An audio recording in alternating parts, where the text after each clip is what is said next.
সন্ধে হলে বড় কিংবা ছোট সবারই মনটা চটপটি খাবার বায়না করে। আজকে আমার মেয়ের বায়না হয়েছে বাড়িতে তাকে এগরোল বানিয়ে দিতে হবে।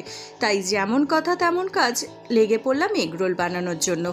প্রথমে আমি ময়দাটাকে সামান্য একটু চিনি আর নুন দিয়ে ভালো করে মেখে ঢাকা দিয়ে রেখে দিলাম।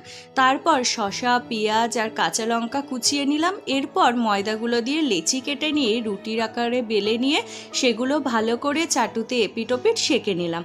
তারপর কড়াইতে বেশ খানিকটা তেল দিয়ে ভালো করে পরোটার মতন ভেজে নিয়ে একটা ডিম ফাটিয়ে পরোটার এক পাশে লাগিয়ে নিলাম। এরপর একটা পাত্রে পরোটাটা নিয়ে তার মধ্যে শসা, পেঁয়াজ, টমেটো, কাঁচা লঙ্কা আর সামান্য টমেটো সস, চিলি সস, সামান্য একটু চাট মশলার গুঁড়ো আর সামান্য পরিমাণ মতো নুন দিয়ে ভালো করে কাগজে রোল করে দেওয়াতেই মেয়ের সামনে ধরলাম। ব্যাস, খুশিতে ডগমগ।